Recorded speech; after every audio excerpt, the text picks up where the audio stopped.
Hello everyone, how are you? कैसे हैं आप सब?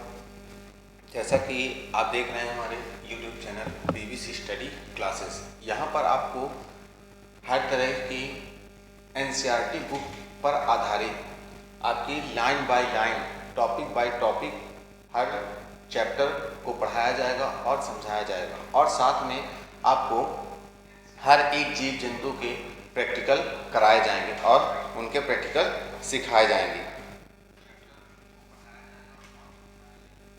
और यहाँ पर आप सीखेंगे हर तरह के जीव जंतुओं के इंटरनल स्ट्रक्चर, आउटर स्ट्रक्चर, आप प्लांट एनाटॉमी, हर तरह के प्लांटों के बारे में जानेंगे और उनके बेसिक जानकारी एनसीईआरटी बुक पर आधारित छोटे छोटे पहलुओं पर जानेंगे।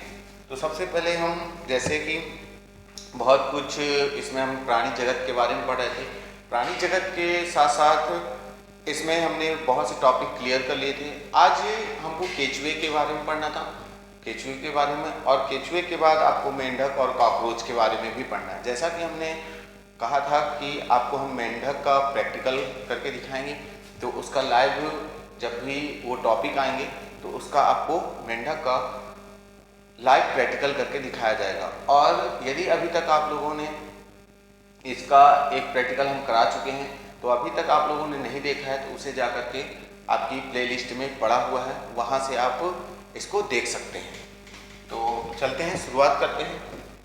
तो यहाँ से आपका हमें अपनी एनसीईआरटी बुक ओपन कर लेते हैं। क्या कर लेते हैं? अपनी एनसीईआरटी बुक ओपन कर लेते हैं, जिसमें हम अपनी जीव विज्ञान पढ़ रहे हैं। तो जीव विज्ञान में आपका प्राणी जगत के बारे में पढ़ रहे हैं। किसके बारे में पढ़ रहे हैं?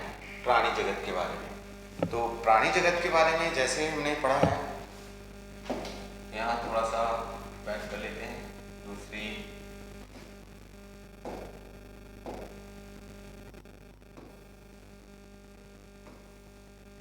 यहाँ पर आपको प्राणियों में संरचनात्मक संगठन, तो मेंढक के बारे में जैसे हमने कुछ परिचर्चाएं की थी, कॉकरोच के बारे में परिचर्चाएं की थी, और केचुए के बारे में।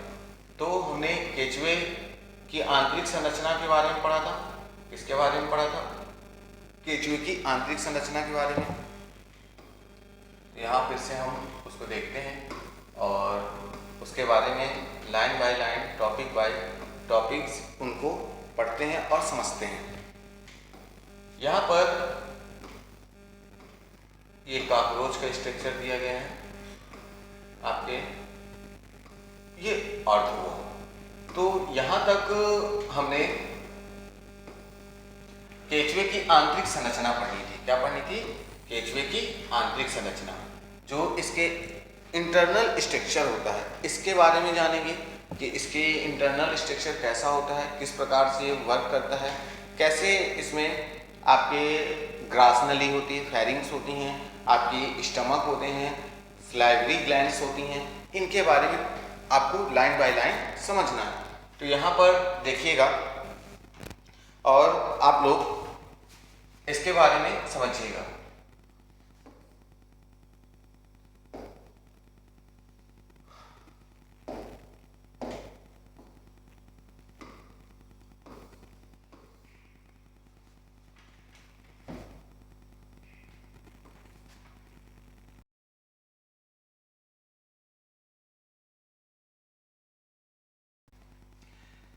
जैसा कि यहाँ पर आपको किसके बारे में पढ़ना है? केचुए की आंतरिक संरचना के बारे में पढ़ना है। किसके बारे में?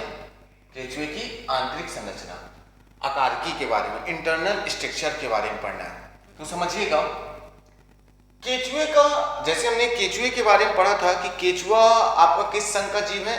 एनीलिडा संघ का जीव है, क्योंकि ये विकास क्रम की दृष्टि से बहुत महत्वपूर्ण है। क्या है आपका? विकास क्रम की दृष्टि से अगर इसकी बात की जाए तो ये बहुत महत्वपूर्ण आपका एक जीव है, जिसमें एक क्रमिक विकास कैसे प्रारंभ हुआ, कैसे एक सरल कोशिका से, एक सरल सजीव से कैसे एक जटिल बृहद जीवों का विकास हुआ, इसके बारे में।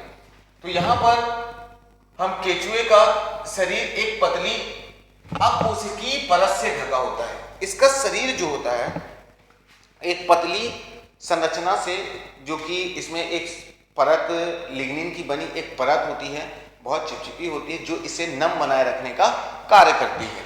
तो इसके शरीर में क्या होती है, एक पतली अकोशिकीय परत पाई जाती है। कैसी पाई जाती है?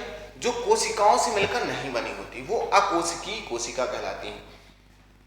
ढका रहता है जिसे उपत्वचा कहते हैं। क्या कहते हैं? आपकी एपिडर्मिस जो ऊपरी सरफेस होगी, ये क्या कहलाती है? आपकी उपत्वचा कहलाती है। इसके नीचे अधिचर्म, दो पेशी, गोलाकार लंबवत परतें तथा सबसे अंदर की ओर देहगुही उपकला पाई जाती है। अधिचर्म स्तंभाकार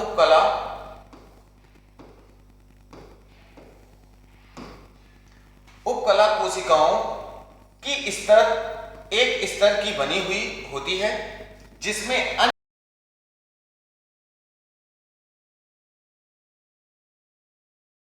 कोशिकाएं भी सम्मिलित होती हैं। तो स्रवी ग्रंथियां हमने पढ़ी थी कि जो स्रवी ग्रंथियां होती हैं वो मुख्य रूप से आपके कितने प्रकार की होती हैं? 2 प्रकार की होती हैं। कौन कौन सी? अंतःस्रवी ग्रंथियां और बाह्यस्रवी ग्रंथियां। तो अंतःस्रवी ग्रंथियों के बारे में जैसे आपने पढ़ा था कि ये मुख्य रूप से क्या करती हैं? आपके रक्त में सीधे क्या करती हैं? आपके हार्मोन्सों का स्रवण करती हैं।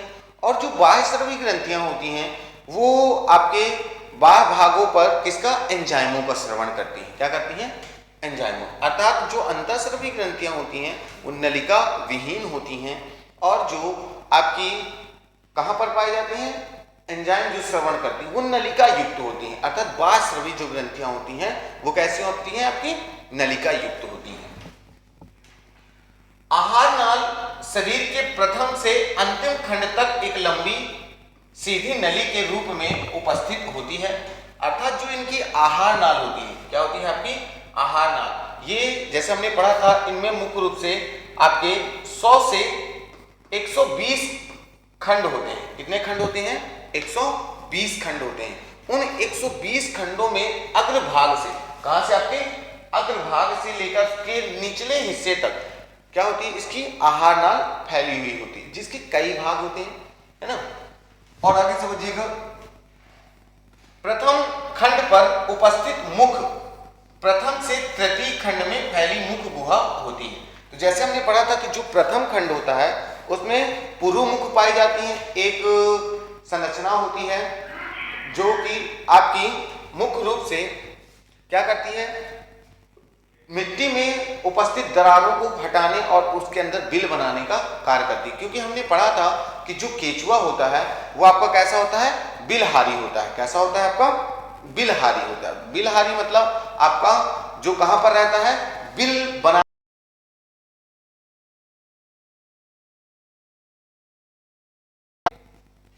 बिलहारी जीव कहलाएंगे। तो समझिएगा इसके बारे में। और क्या बताएंगे? जैसे यहां पर मुख खुलता है, जो ग्रासनी की ओर अग्रसर होती है, और चौथे खंड में कहां पे? जैसे हमने पढ़ा प्रथम खंड से तृतीय खंड तक। कहां तक? प्रथम खंड से तृतीय खंड तक आपकी क्या होती है? जो आपके प्रथम से और तृतीय खंड होते हैं, यहां पर मुख गुहा होती है। क्या होती है? पूरी मुख गुहा होती है। ठीक है। मुख गुहा में आपकी स्लेवरी ग्लैंड भी पाई जाएंगी यहीं पर आपके, क्योंकि ये भोजन को क्या करता है? इनमें दांतों का तो अभाव होता है। ये क्या करते हैं? भोजन को मिट्टी जो होती है उसे निगलने का काम करते हैं। क्या करते हैं? निगलने का काम करते हैं। प्रथम खंड में फैली मुख गुहा में खुलता है, जो ग्रासनी की ओर अग्रसर होती है, और चौथे खंड में खुलती है। ग्रासनी एक छोटी सक्रिय नलिका में खुलती है, जिसे ग्रासिका कहते हैं। जो आपका प्रथम से तृतीय खंड होता है वो तो मुख गुहा हो गई।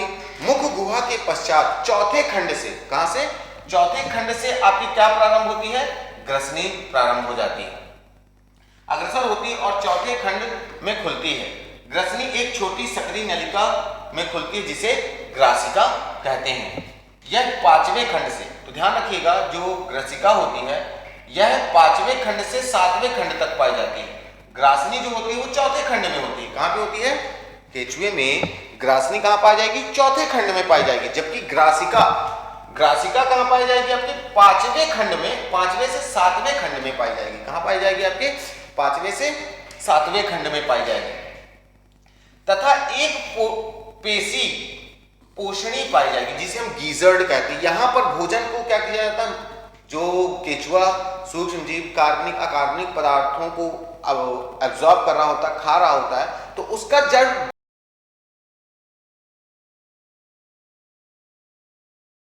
8वें और 9वें खंड पे। कहां पे? आपके 8वें और 9वें खंड में। तो ध्यान रखिएगा, जो आपका 8वां और 9वां खंड है, कौन सा?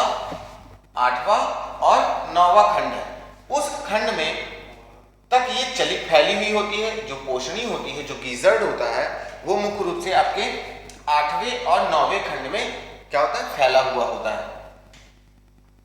चलती है यह सड़ी पत्तियों, पेड़ पौधों की सड़ी पत्तियां, कार्बनिक पदार्थों, पत्तियों और मिट्टी आदि के कणों को, जैसे हमने पढ़ा, केचुआ क्या है? मुख्य रूप से मृदा में रहता है, नम स्थानों पर रहता है। तो जो पेड़ पौधों की पत्तियां गिरती हैं, पत्तियों को डाइजेस्ट करने और साथ में छोटे छोटे सूक्ष्म जीवों के साथ साथ मिट्टी में जो सूक्ष्म कण उपस्थित होते हैं, उनका भी वो क्या करता है?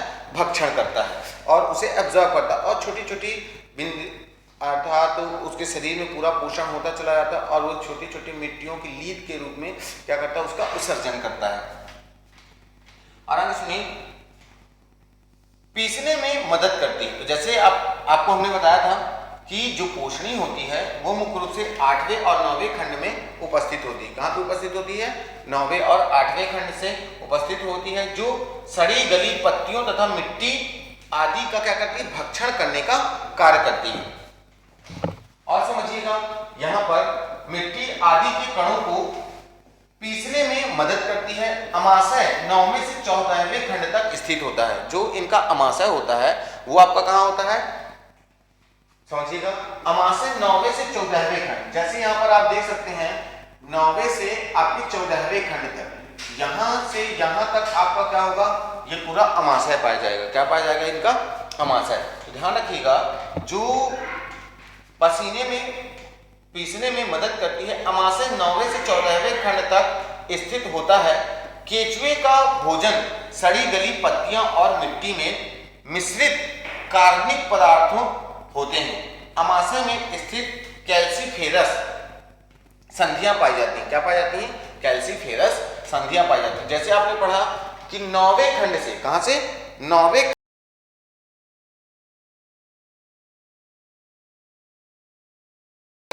आपकी क्या होती है? अमाशय पाया जाता है। तो और आगे समझिएगा, यहां पर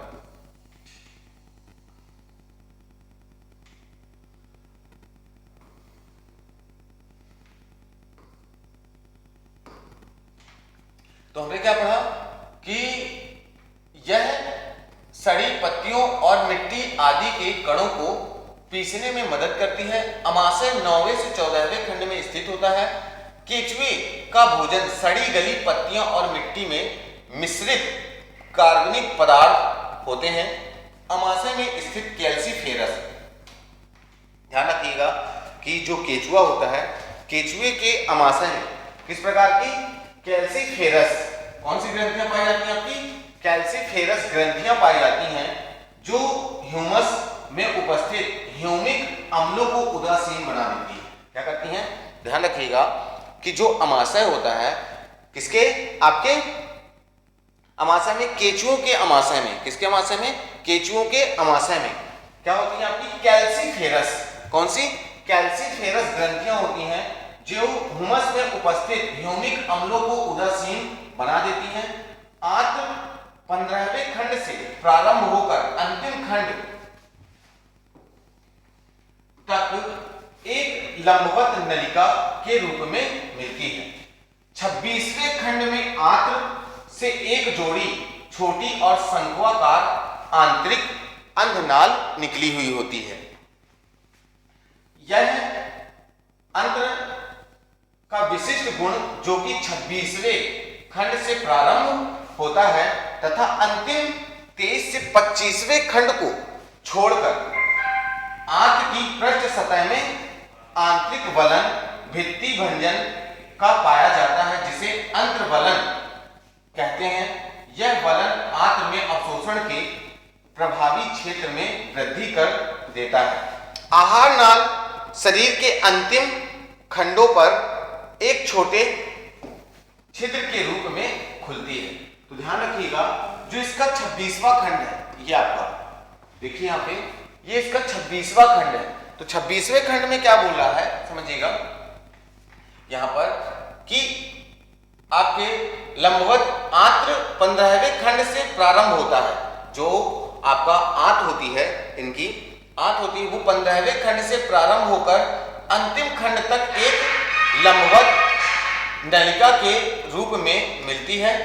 26वें खंड में आंत से एक जोड़ी छोटी और शंक्वाकार आंतरिक अंधनाल निकलती है। तो अंधनाल मतलब कहा जाए तो ये अंधनाल कहलाती है। क्या कहलाती है आपकी? ये अंधनाल। ये बनी हुई संरचना है, ये आंत की अंधनाल होती है, जबकि कोई दिशा नहीं होती, बस पड़ी रहती हैं, जो भोजन को क्या करती है, पाचन में डाइजेस्ट करने। जैसे मानवों में क्या होती है, अपेंडिक्स होती है। क्या होती है? अपेंडिक्स होती है। उसी प्रकार केचुए में ये क्या पाई जाती है? अंधनाल पाई जाती है। क्या पाई जाती है? अंधनाल पाई जाती है, जो विभिन्न प्रकार के, जैसे हमने पढ़ा कि जो केचुआ है, केचुए के अमाशय में क्या होती है, कैल्सीफेरल्स आपकी क्या होती है, ग्रंथियां पाई जाती हैं, जो ह्यूमस को ह्यूमिक अम्ल में परिवर्तित करने का कार्य करती हैं, अपघटन करने का कार्य करती हैं। 26वें खंड से प्रारंभ होता है तथा अंतिम 23 से 25वें खंड में, कहां पे आपके, ये 23 से 25वें खंड में, समझिएगा 23 से 25वें खंड को छोड़कर आंत की पृष्ठ सतह में आंतरिक वलन भित्ति भंजन का पाया जाता है, जिसे अंतर्वलन कहते हैं। यह वलन आंत में अवशोषण के प्रभावी क्षेत्र में वृद्धि कर देता है। अर्थात जो ये आपके अंतर्वलन पाए जाते हैं, अंतर्वलन क्या करते हैं, अमाशय में अवशोषण की प्रक्रिया को बढ़ा देने का कार्य करते हैं। और आगे सुनिए, प्रभावी क्षेत्र में वृद्धि कर देता है। आहार नाल शरीर के अंतिम खंड पर एक छोटे छिद्र के रूप में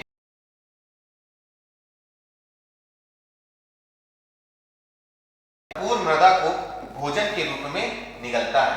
आहार नाल से गुजरते समय, कहां से? आपके आहार नाल। अब चूंकि आपने आहार नाल पढ़ा कि जो आहार नाल है वो मुख गुहा से लेकर के आपके केचुए के संपूर्ण शरीर में क्या होती है, फैली होती है, सिरे से लेकर के एनस तक, गुदा द्वार तक फैली हुई होती है। तो इसके बारे में आगे समझते हैं।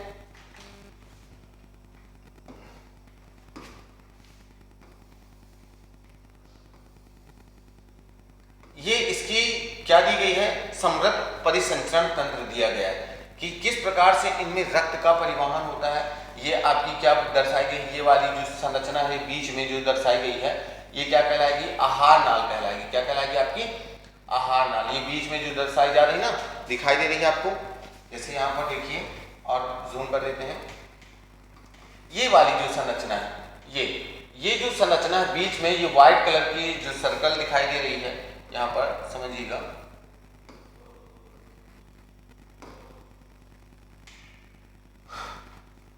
जो ये संरचना,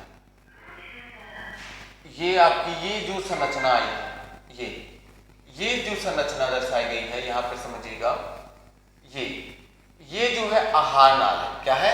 आहार नाल, जो मुख गुहा से, कहां से? ये मुख गुहा है। क्या है इसकी? मुख गुहा है।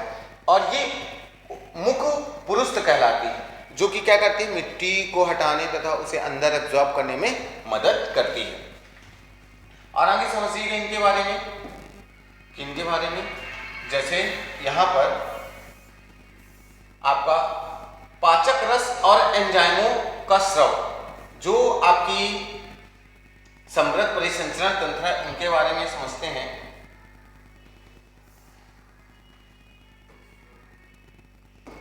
तो यहां पर देखिए, पाचक रस जो आपके होते हैं,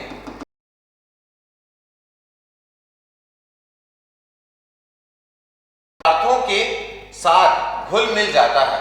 ये एंजाइम जटिल भोज्य कणों को सूक्ष्म अवशोषण योग्य कणों में बदल देते हैं।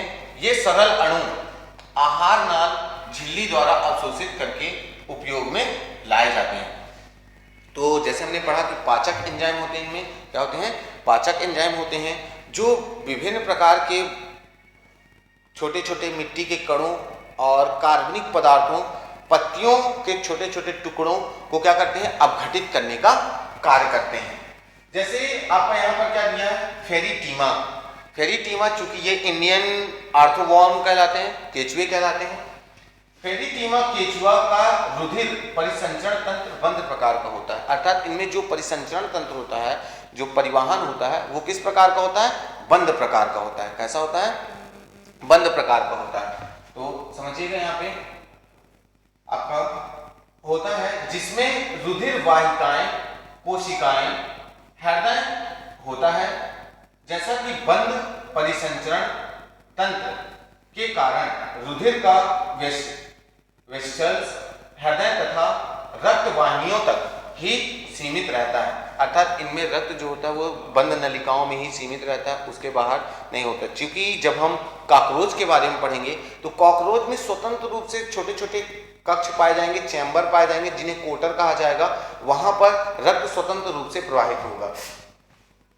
तो यहाँ पर रक्त क्या होगा, कुछ विशेष ग्रंथियों द्वारा, जैसे धमनी और शिराएं जैसे होती हैं, मानवों में आपने पढ़ी हैं धमनी और शिराएं होती हैं, उसी प्रकार इनमें क्या होती हैं, नलिकाएं होती हैं, वाहिकाएं होती हैं, जो आपके रक्त का क्या करती हैं, परिवहन करने का कार्य करती हैं, परिसंचरण करने का कार्य करती हैं। के कारण रुधिर का हृदय तथा रक्त वाहिनियों तक ही सीमित रहता है। संकुचन रक्त परिसंचरण को एक दिशा में रखता है। सूक्ष्म रुधिर वाहिकाएं रक्त को आहार नाल मतलब जिसमें भोजन का फ्लोनेशन हो रहा है, वो आपका आहार नाल कहलाएगा। तंत्रिका रज्जु और शरीर भित्ति तक पहुंचाती हैं। जो समझिएगा, इनमें आपका क्या क्या पाया जाता है, हृदय तथा रक्त वाहिनियों तक ही रक्त सीमित रहता है। जो रक्त होगा, ब्लड आपका कहाँ पर सीमित होगा, जैसे आपने पढ़ा था रक्त की खोज किसने की थी, कार्ल लैंडस्टीनर ने की थी। रक्त समूह आपने पढ़ा था, रक्त समूह में जैसे ए रक्त समूह, बी रक्त समूह, ए बी रक्त समूह, ओ रक्त समूह। तो यहाँ पर जो इनका रक्त होता है वो सीमित होता है हृदय और रक्त वाहिकाओं तक। कहाँ तक सीमित होगा, आपके रक्त वाहिकाओं और हृदय तक सीमित रहता है। संकुचन रक्त परिसंचरण को एक दिशा में रखता है। सूक्ष्म रुधिर वाहिकाएं को आहार नाल, तंत्रिका रज्जु और शरीर भित्ति तक पहुंचाती हैं। रुधिर ग्रंथियां चौथे, पांचवें और छठे देह खंड पर पाई जाती हैं। तो ये ध्यान रखिएगा कि जो आहार नाल, तंत्रिका रज्जु और शरीर भित्ति तक पहुंचाने का कार्य कौन करता है, आपका सूक्ष्म रुधिर वाहिकाएं। तंत्रिका रज्जु, शारीरिक भित्ति जो ऊपरी भित्ति होगी, वहां पे रक्त पहुंचाने का काम कौन करेगा, सूक्ष्म रुधिर वाहिकाएं। जो सूक्ष्म रुधिर वाहिकाएं होंगी वो रक्त को आहार नाल, तंत्रिका रज्जु और आपके शरीर भित्ति में लाने और ले जाने तथा वहां तक पहुंचाने का काम कौन करेंगी, सूक्ष्म रुधिर वाहिकाएं करेंगी। आपका जो रक्त कहाँ सीमित होगा, वाहिकाओं, रक्त वाहिका और आपके हृदय तक ही सीमित होगा। और संपूर्ण शरीर में परिवहन करने का कौन कार्य करेगा, सूक्ष्म रुधिर वाहिकाएं करेंगी। जो पतली पतली कैपिलरीज नलिकाएं नुमा संरचना होगी वो क्या करेंगी, भोजन को अलग अलग क्षेत्रों तक पहुंचाने का कार्य करेंगी। और आगे समझिएगा, यहाँ पर जैसे क्या दिया है, खंड पर पाई जाती हैं ये ग्रंथियां हीमोग्लोबिन तथा रुधिर कोशिकाओं का निर्माण करती हैं। किसका निर्माण करती हैं, हीमोग्लोबिन। तो हीमोग्लोबिन हमने पढ़ा है, हीमोग्लोबिन जो होता है आपका हीमोग्लोबिन एक तरह का क्या है, आपका प्रोटीन है। क्या है, प्रोटीन है, जो कि आपके दो पॉलीपेप्टाइड श्रृंखलाओं से मिलकर बना होता है। अर्थात कहा जाए तो एक अल्फा और एक बीटा, ये आपकी दो श्रृंखलाएं होती हैं। क्या होती हैं, दो श्रृंखलाएं, जिनमें आपके लगभग 141 एमिनो अम्ल और 146 एमिनो अम्ल से पॉलीपेप्टाइड की श्रृंखलाओं से मिलकर बने होते हैं। इसमें 2 अल्फा श्रृंखला और 2 बीटा श्रृंखलाएं होती हैं। कितनी श्रृंखलाएं होती हैं? कुल 4 श्रृंखलाएं होती हैं। पॉलीपेप्टाइड की बनी हुई कुल 4 श्रृंखलाएं होती हैं, जिसमें 2 अल्फा और 2 बीटा श्रृंखलाएं होती हैं। कितनी श्रृंखलाएं होती हैं आपकी? कुल 4 श्रृंखलाएं होती हैं, जिसमें 2 अल्फा और 2 बीटा श्रृंखलाएं होती हैं। अल्फा जो हीमोग्लोबिन होता है, क्या होता है? अल्फा हीमोग्लोबिन, उसमें आपके 141 अमीनो अम्ल की बनी श्रृंखलाएं होती हैं, और जो बीटा अमीनो अम्ल होता है उसमें लगभग 146 अमीनो अम्ल की बनी श्रृंखलाएं होती हैं।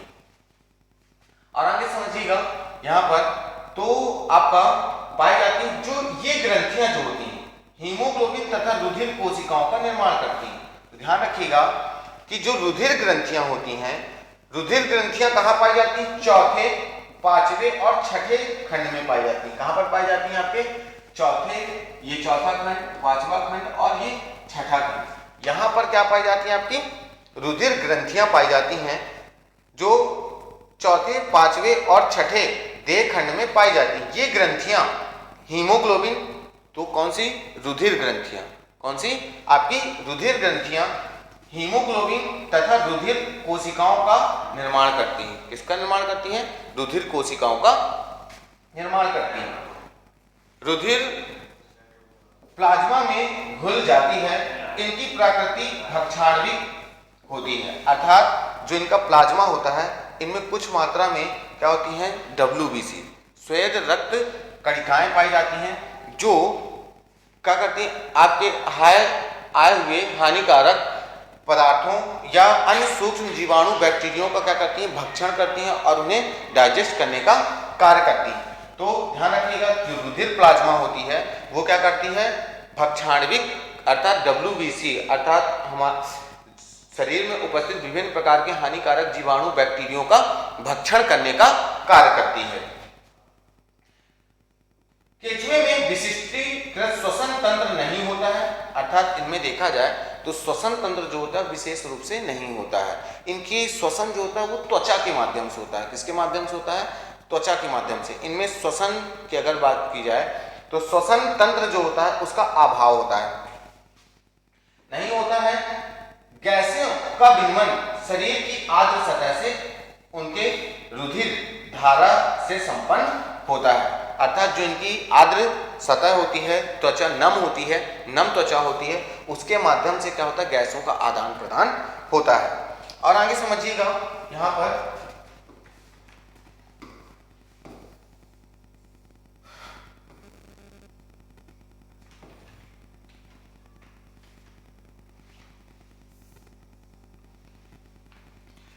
तो इसमें इसको और थोड़ा सा यहां पर उत्सर्जी अंग, जैसे क्या क्या पढ़ा आपने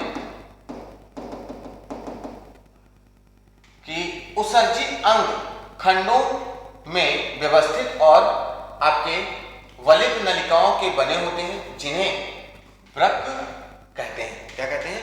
वृक्क। उत्सर्जी अंगों की अगर हम बात करें तो उत्सर्जी अंग खंडों में व्यवस्थित और वलित नलिकाओं के बने होते हैं, जिन्हें वृक्क कहा जाता है। क्या कहा जाता है? वृक्क या किडनी कहा जाता है। तो आप लोग ज़्यादा से ज़्यादा वीडियो को शेयर करते रहें, अपने सभी दोस्तों यारों को भेज सकें, जिससे उनका भी भला हो सके। और जो बच्चे पढ़ाई कर रहे हैं, नीट की तैयारी कर रहे हैं, उनके लिए ये टॉपिक बहुत ही इम्पोर्टेंट है, अर्थात आपको लाइन बाय लाइन पढ़ना बहुत ही जरूरी है। क्योंकि अगर आप NCERT या किसी भी कंपटीशन एग्जाम की तैयारी कर रहे हैं तो उसमें आपको NCERT बुक को लाइन बाय लाइन पढ़ना बहुत ही इम्पोर्टेंट है ना। तो जिनको भी NCERT बुक नहीं समझ में आती है तो आप यहाँ पर उसको लाइन बाय लाइन समझने के लिए पढ़ सकते हैं, और अपने आसपास जो भी लोग तैयारी कर रहे हैं उनको भी भेज सकते हैं, बता सकते हैं। वीडियो को लाइक कर दिया करें। और आगे समझिएगा, उत्सर्जी अंग खंडों में व्यवस्थित और वलित नलिकाओं के बने होते हैं, जिन्हें वृक्क कहते हैं। ये वृक्क 3 प्रकार के होते हैं, अर्थात केंचुए में किडनियां जो होती हैं वो कितने प्रकार की होती हैं? आपकी 3 प्रकार की होती हैं। कितने प्रकार की होती हैं? आपकी 3 प्रकार की होती हैं। कौन कौन सी? देखिए यहाँ पे जैसे वृक्क 15वें खंड से अंतिम खंड के दोनों ओर अंतरखंडी पट्टों पर पाए जाते हैं तथा ये आंत में खुलते हैं। कहां पे खुलते हैं? आंत में खुलते हैं। दूसरा आपका अध्यावरणी अर्थात अध्यावरणी वृक्क जो शरीर की देह भित्ति के आंतरिक स्तर पर तीसरे खंड से अंतिम खंड तक चिपके रहते हैं तथा शरीर की सतह पर खुलते हैं। ग्रासनी वृक्क चौथे, पांचवें, छठवें खंड में 3 युग्मित गुच्छों के रूप में पाए जाते हैं। ये विभिन्न प्रकार के वृक्क संरचना में मूलतः समान होते हैं। अर्थात जैसे आपने 3 प्रकार के पढ़े कि जो केचुआ होता है, केचुए में मुख्य रूप से आपकी 3 प्रकार की संरचनाएं होती हैं। कितने प्रकार की? आपकी 3 प्रकार की संरचनाएं होती हैं। तो उन 3 प्रकार की संरचनाओं में आपके अलग अलग क्षेत्रों पर अलग अलग प्रकार की क्या होती हैं? संरचनाएं होती हैं। तो उन संरचनाओं की हम बात करते हैं। यहां पर समझिएगा कि उत्सर्जन खंडों में व्यवस्थित और वलित नलिकाओं के बने होते हैं जिन्हें वृक्क कहते हैं। ये वृक्क 3 प्रकार के होते हैं, जैसे पट्टीय वृक्क 15वें खंड से अंतिम खंड के दोनों ओर अंतरखंडी पट्टों पर पाए जाते हैं। ये आंत में खुले होते हैं। कहां पे खुलते हैं? आपके आंतों में खुलते हैं। अध्यावरणी वृक्क जो शरीर का देह भित्ति के आंतरिक स्तर पर तीसरे खंड से अंतिम खंड तक चिपके रहते हैं तथा शरीर की सतह पर खुलते हैं। ग्रासनी वृक्क चौथे, पांचवें एवं छठे खंड में 3 युग्मित गुच्छों के रूप में पाई जाती हैं। क्या पाई जाती हैं? आपकी गुच्छों के रूप में पाई जाती हैं। ये विभिन्न प्रकार की वृक्क संरचना में मूलतः समान होती है। जो इनकी संरचनाएं होती हैं लगभग जहां भी तीनों प्रकार की हैं तो वो लगभग क्या होती है? आपकी समान संरचना होती है। उनमें ज्यादा कोई डिफरेंस या परिवर्तन नहीं होता है। और आगे समझिएगा,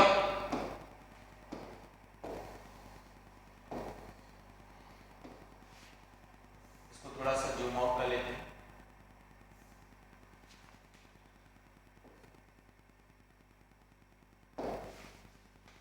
यहां पर समझिएगा, जैसे क्या दिया हुआ है आपका? वृक्क शरीर तरल के आयतन एवं संगठन का नियमन करते हैं। किसका नियमन करते हैं?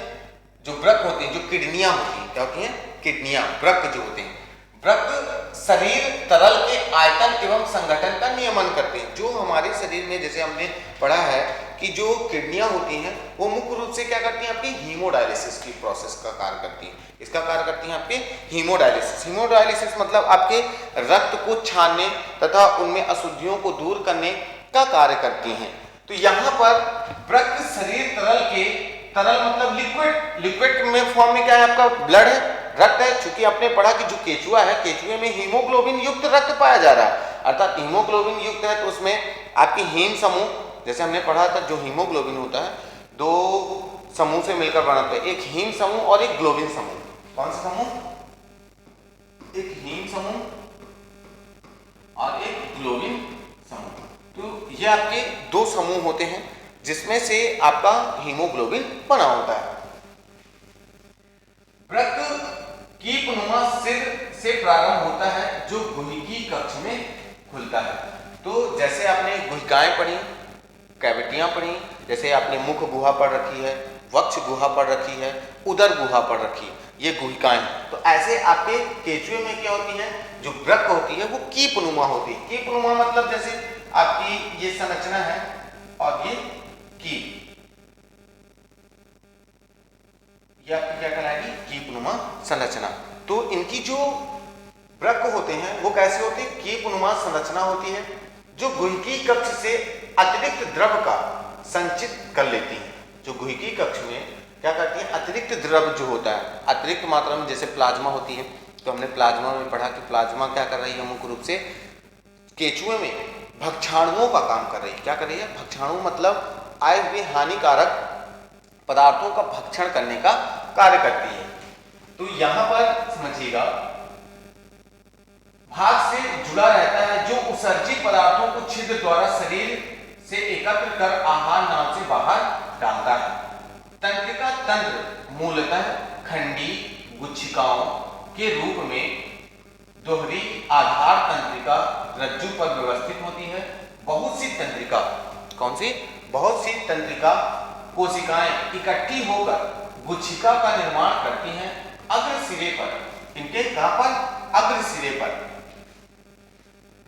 तीसरे और चौथे खंड में, कहां पे? तीसरे और चौथे खंड में तंत्रिका रज्जु दो सिरों से विभक्त होकर पार्श्व ग्रसिका को घेरे हुए पृष्ठ सतह पर प्रमस्तिष्क गुच्छिका का निर्माण करती हैं। अर्थात समझिएगा, जो अग्र सिरा होता है ये अग्र सिरा कहलाएगा। क्या कहलाएगा आपका? अग्र सिरा कहलाएगा। अग्र सिरे पर समझिएगा, अग्र सिरे पर तीसरे व चौथे खंड में तंत्रिका रज्जु दो सिरों में विभक्त होकर पार्श्व ग्रसिका को घेरते हुए पृष्ठ सतह पर प्रमस्तिष्क गुच्छिका से मिलती है। इस प्रकार तंत्रिका वलय बन जाते हैं। तंत्रिका वलय प्रमस्तिष्क गुच्छिका के साथ मिलकर मस्तिष्क का निर्माण करती हैं। प्रमस्तिष्क गुच्छिका वलय की अन्य तंत्रिकाओं के साथ मिलकर संवेदी आवेगों और पेशी अनुक्रियाओं को समाकलित करती हैं। जो आपकी समझिएगा कि जो इनका प्रमस्तिष्क गुच्छिकाएं होती हैं, क्या होती हैं? प्रमस्तिष्क गुच्छिकाएं होती हैं जो आपकी तुरंत की एक्टिविटी, आवेगों, संवेदनाओं को क्या करती हैं? ग्रहण करने का कार्य करती हैं। और समझिएगा, अनुक्रिया रिस्पॉन्स को समाकलित करती है। संवेदी तंत्र में आंखों का अभाव होता है और इनमें केंचुओं में आपके किसका अभाव होता है? आपके आंखों का अभाव होता है, जो एक संवेदी अंग है। संवेदी अंगों में मुख्य रूप से आपके केंचुओं में आंखों, आइज जो होती हैं, उनका क्या होता है? अभाव होता है। लेकिन इसमें कुछ प्रकाश और स्पर्श संवेदी अंग ग्राही कोशिकाएं विकसित होती हैं।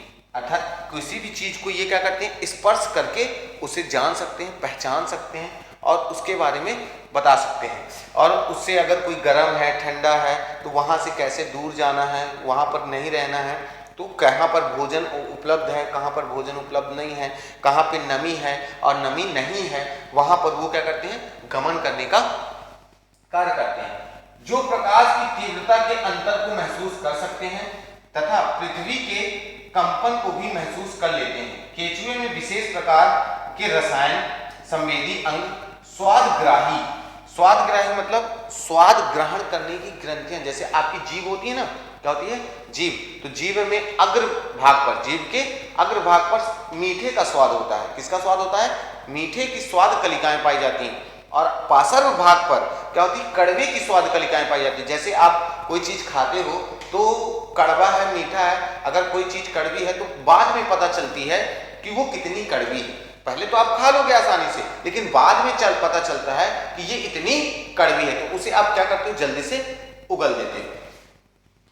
और आगे सुनिए, होते हैं जो कि रासायनिक उद्दीपनों के लिए प्रतिक्रिया करते हैं।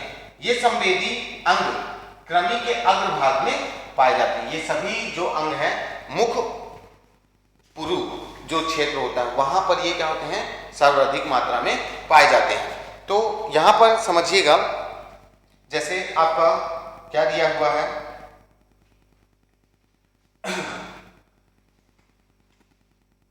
केंचुए उभयलिंगी होते हैं, अर्थात एक ही प्राणी में घर्षण नर, अंडाशय, मादा दोनों जननांग पाए जाते हैं।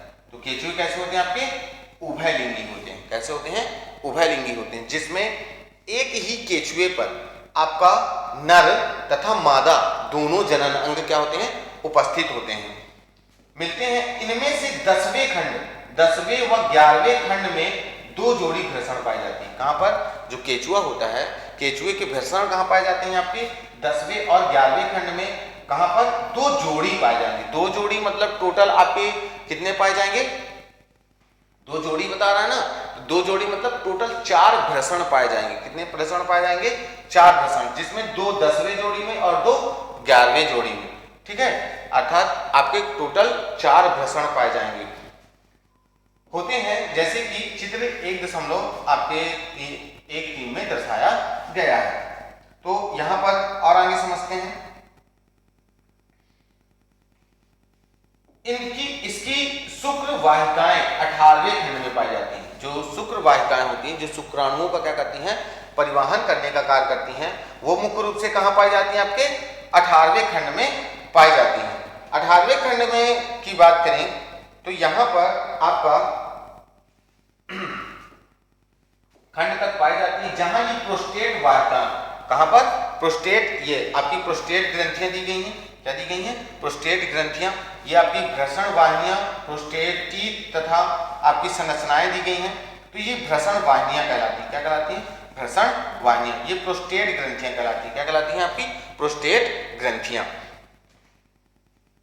से जुड़ जाती हैं। दो जोड़ी सहायक अतिरिक्त ग्रंथियां 17वें खंड पर भी पाई जाती हैं। तो इनमें सहायक ग्रंथियां पाई जाएंगी जो उनके शुक्राणुओं के परिवहन में क्या करती हैं, आपकी मदद करने का कार्य करती हैं। तो ये आपकी क्या कहलाएंगी, शुक्र वाहिनियां कहलाएंगी। और आगे समझिएगा इसके बारे में, आगे देखते हैं।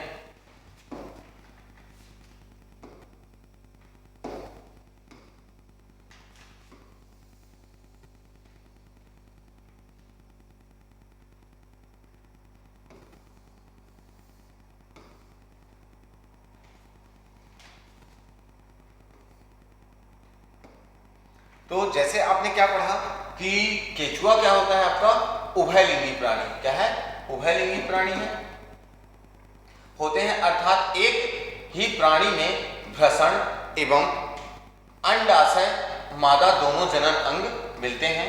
इनमें 10वें और 11वें खंड में दो जोड़ी भ्रषण पाए जाते हैं। तो ध्यान रखिएगा, जो केचुआ होता है, केचुए के 10वें खंड में और 11वें खंड में दो जोड़ी भ्रषण पाए जाते हैं। इनकी शुक्र वाहिकाएं 18वें खंड तक पाई जाती हैं, जहां से ये प्रोस्टेट वाहिनियां ओविडक्ट से जुड़ जाती हैं। दो जोड़ी सहायक अतिरिक्त ग्रंथियां 17वें तथा 19वें खंड में पाई जाती हैं। संयुक्त प्रोस्टेट और जनन शुक्राणु वाहिनी 18वें खंड से आधार पार्श्व में एक जोड़ा नर जनन छिद्र पाया जाता है। एक जोड़ा क्या पाया जाएगा, आपके 18वें खंड में। ये जैसे ये 18वां खंड है, तो ये क्या कहलाते हैं, आपके नर जनन छिद्र कहलाएंगे। क्या कहलाएंगे, नर जनन छिद्र कहलाएंगे। बाहर खुलती है, साथ ही छठे और 9वें खंड में, कहां पे, आपके छठे और 9वें खंड तक प्रत्येक खंड में एक छोटे थैलीनुमा संरचना 4 जोड़े शुक्राणु धानियां पाई जाती हैं। यह मैथुन के दौरान शुक्राणु को प्राप्त कर संग्रहित करती हैं। एक जोड़ी अंडाशय 12वें और 13वें खंड के अंतरखंडीय पट्ट पर स्थित होती हैं। अंडाशय के नीचे अंडवाहिनी मुखिका पाई जाती है, जो अंडवाहिनी तक होती है। ये आपस में जुड़कर 14वें खंड के आधार तल पर मात्र एक मादा जनन छिद्र के रूप में बाहर खुलती है। तो समझिएगा, जो आपका मादा जनन भाग होगा वो मुख्य रूप से आपके कहां पर पाया जाएगा, मुखिका पाई जाती है, जो अंडवाहिनी तक फैली हुई होती है। ये आपस में जुड़कर 14वें खंड के आधार तल पर मात्र एक मादा जनन छिद्र का निर्माण। तो मादा जनन छिद्र जो होता है वो कहां पर पाया जाएगा, 14वें खंड में पाया जाएगा। कहां पाया जाएगा, आपका 14वें खंड पर पाया जाएगा। तो जो मादा जनन तंत्र होगा, वो जनन छिद्र होगा, वो कहां पर पाया जाएगा, 14वें खंड में। और जो एक जोड़ा नर खंड होता है वो कहां पर होगा, 18वें खंड में होगा। कहां पे होगा, आपके 18वें खंड पर होगा। तो बता सकते इतने में किसी कोई समस्या। और आगे समझते हैं, यहां पर जैसे आपका दिया हुआ है,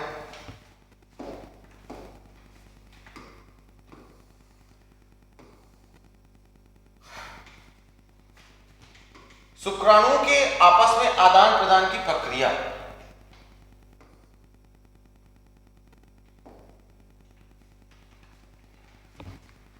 जैसे यहां पर क्या दिया है, आपके शुक्राणुओं के आपस में आदान प्रदान की प्रक्रिया। जो शुक्राणु होंगे वो एक स्थान से दूसरे स्थान कैसे रोटेट करेंगे, कैसे जाएंगे, कैसे फ्लोनेशन होगा, तो हमने पढ़ा कि अंडवाहिनियों द्वारा होगा। किसके द्वारा होगा? क्योंकि नर जनन छिद्र जो होता है वो 18वें खंड में होता है और जो मादा जनन छिद्र होता है वो 14वें खंड में होता है। क्योंकि हमने पढ़ा कि केचुआ जो है आपका एक उभयलिंगी जीव है। क्या है? उभयलिंगी जीव है, अर्थात नर और मादा अर्थात अंडाशय और वृषण दोनों एक ही क्षेत्र पर उपस्थित होते हैं। तो शुक्राणुओं के आपस में आदान प्रदान की प्रक्रिया मैथुन के द्वारा होती है। इनमें क्या होती है? मैथुन प्रजनन की प्रक्रिया अर्थात निषेचन की प्रक्रिया के दौरान जो हार्मोन्सों का उत्सर्जन होता है वो मैथुन की क्रिया कहलाती है। कृमि दूसरे कृमि को पाता है तथा उनके जनन द्वार एक दूसरे के सानिध्य में आते हैं तो वे अपने शुक्राणुओं से भरे थैलों को, जिन्हें शुक्राणुधार कहते हैं, तो इनमें क्या होती हैं? छोटी छोटी शुक्राणु से भरी हुई थैलियां पाई जाती हैं। क्या पाई जाती हैं? थैलीनुमा संरचना होती है, जिन्हें हम शुक्राणुधार कहते हैं।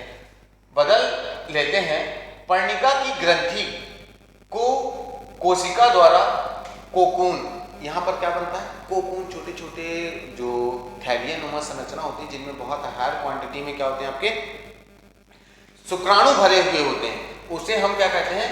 कोकून कहते हैं, ककून कहते हैं। उत्पन्न कोकूनों में परिपक्व शुक्राणु होते हैं। जो कोकून बनते हैं, परिपक्व होते हैं, उनमें अधिक मात्रा में क्या होते हैं? शुक्राणु भरे हुए होते हैं। वह अंड कोशिकाओं तथा तरल जमा किए जाते हैं। निषेचन एवं परिवर्धन, परिवर्धन मतलब जब उनका विकास हो रहा होता है, क्या होता है? डेवलपमेंट होता है। कोकून के अंदर होता है जिसे कृमि मृदा में छोड़ देता है। अंड व शुक्राणु कोशिकाओं को कोकून के अंदर ही निषेचन हो जाता है। कृमि इन्हें अपने शरीर से अलग कर देता है। मृदा नम स्थान के ऊपर या अंदर छोड़ देता है। कृमि भ्रूण कोकून में रहते हैं। लगभग 3 सप्ताह के बाद लगभग 4 की औसत से कोकून 2 से 20 शिशु का निर्माण करते हैं। तो लगभग 3 सप्ताह के पश्चात, कितने सप्ताह के पश्चात? आपके 3 सप्ताह के पश्चात। तो ध्यान रखिएगा, जो आपका कृमि भ्रूण, भ्रूण मतलब इम्ब्रियो, इम्ब्रियो जैसे हमने भ्रूण के अध्ययन को क्या कहते हैं? इम्ब्रियोलॉजी कहते हैं। क्या कहते हैं? इम्ब्रियोलॉजी कहते हैं। तो भ्रूण कोकून में रहते हैं। लगभग 3 सप्ताह के बाद लगभग 4 की औसत से कोकून 2 से 20 शिशु का निर्माण करता है। कृमि में परिवर्धन प्रत्यक्ष होता है, अर्थात लार्वावस्था नहीं पाई जाती है। क्या नहीं पाई जाती? आपकी लार्वावस्था नहीं पाई जाती। तो ध्यान रखना, जो आपका केचुआ होता है, केचुए में लार्वावस्था का अभाव होता है। सीधे इसमें वयस्क केचुओं का निर्माण, वयस्क केचुओं जैसी संरचनाओं का विकास होता है।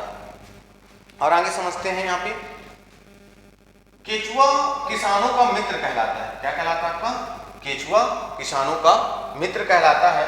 यह मिट्टी में छोटे छोटे बिल बनाता है। क्या बनाता है? चूंकि हम पहले ही बता चुके हैं, बिल बनाता है, जिससे मिट्टी छिद्रित हो जाती है और बढ़ते पौधों की जड़ों के लिए वायु की उपलब्धता और उनके नीचे की ओर बढ़ना सुगम हो जाता है। अर्थात जब क्या करते हैं, केचुए बिल में मिट्टी में बिल बनाते हैं, तो वो क्या करते हैं? मिट्टी में होल बनाते चले जाते हैं। क्या बनाते चले जाते हैं?